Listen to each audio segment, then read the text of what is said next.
amid the unending spate of violence in Manipur.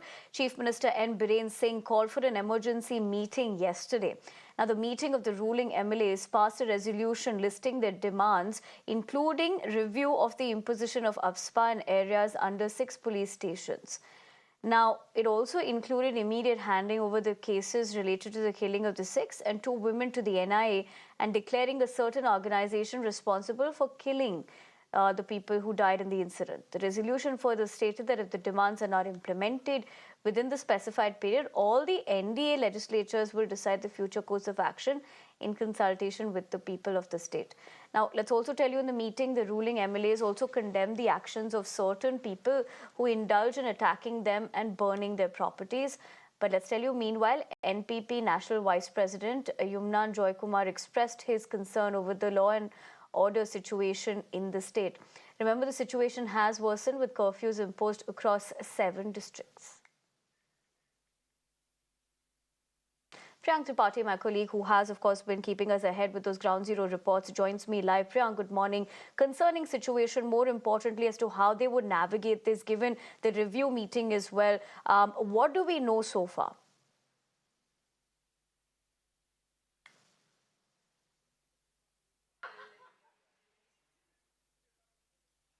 Yeah, good morning. And the situation for today is calm. There is no untoward violence which is since yesterday in the valley or in the hilly zone.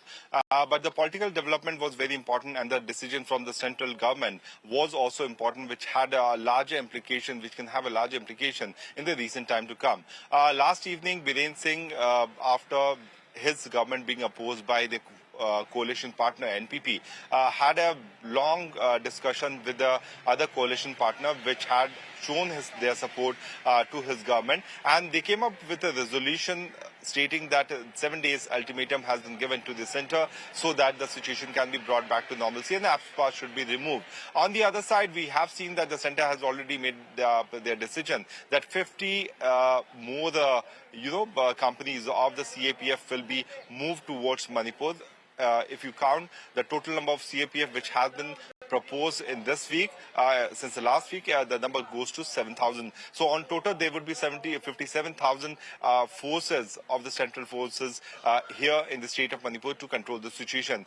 Certainly, the situation escalated once the militants targeted the CRPF camp as well as the police station, which led to killing of 10 of the militants. And in a very cowardly move, the militants also abducted women and children, where the bodies of the deceased were found in the river, which also escalated tension in the valley zone, where people getting angry of the lawlessness of the state attacked the houses of various MLAs of the Bharatiya Janata Party, and they demanded resignation from the Chief Minister of the state. But if you look at the number, Biren Singh still holds his fort. The BJP is still there in the majority, but even after pulling out of the NPP from Biren Singh's support, certainly Biren Singh still holds more than 31 MLAs, which clearly gives a sense that he is in majority in the state of Manipur. So on one side, Biren Singh is trying to go with the proposal, coming out with memorandum to the centre for removal of AFSPA. The centre's move is quite clear